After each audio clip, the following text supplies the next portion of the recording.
We're focusing on your irons, and you've told us that your main issue is the trajectory of your shots, and more specifically, you hit the ball too high and you want to bring the ball flight down a little. The main influence on the height of the shots is the launch angle of the ball. And what controls the launch angle of the ball is mainly the loft of the club at impact. So you have what we might call static loft, which is the loft that the club is designed with.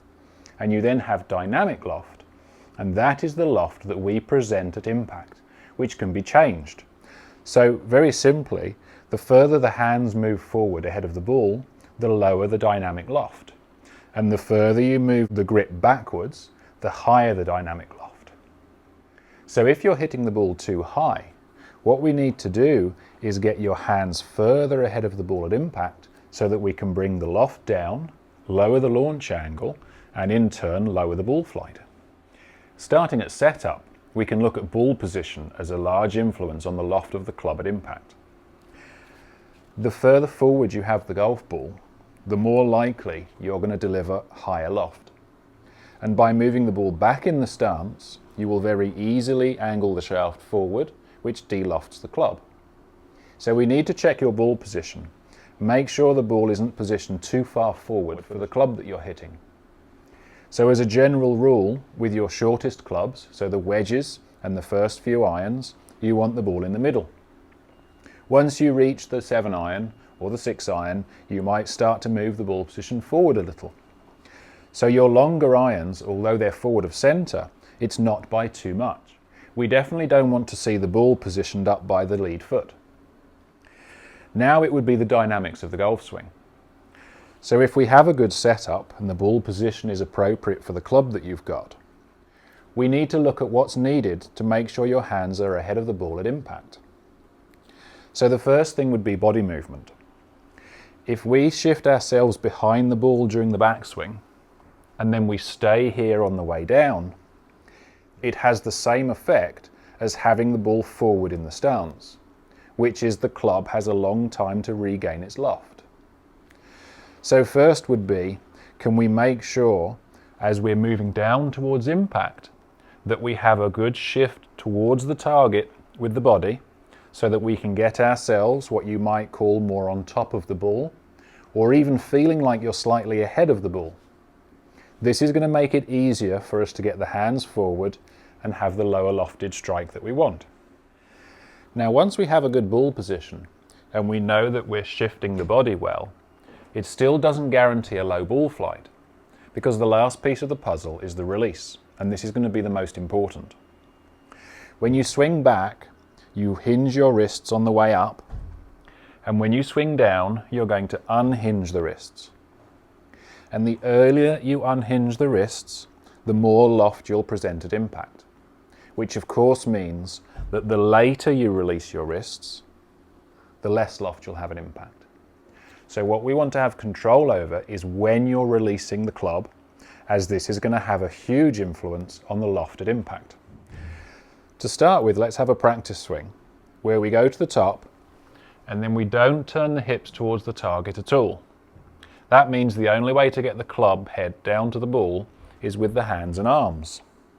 And what you'll notice is that it's very easy to get the hands too far back at impact and add too much loft.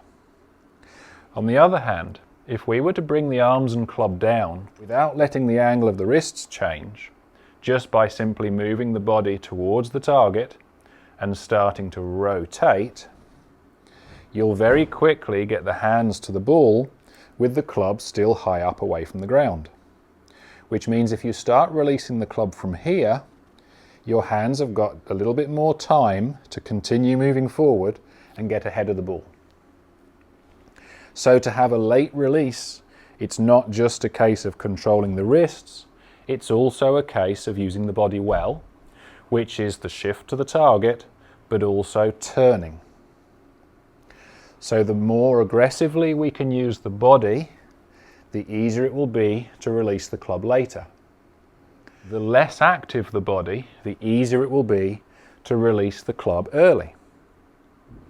So the feelings here to focus on are the fact that the body is shifting towards the target and rotating so that we can bring the club down before the release has happened. This means the feeling of the release is mainly going to be after impact as opposed to before impact. So let's take that to a golf ball. Again, we start with a practice swing. So we're going to make sure the ball position is correct.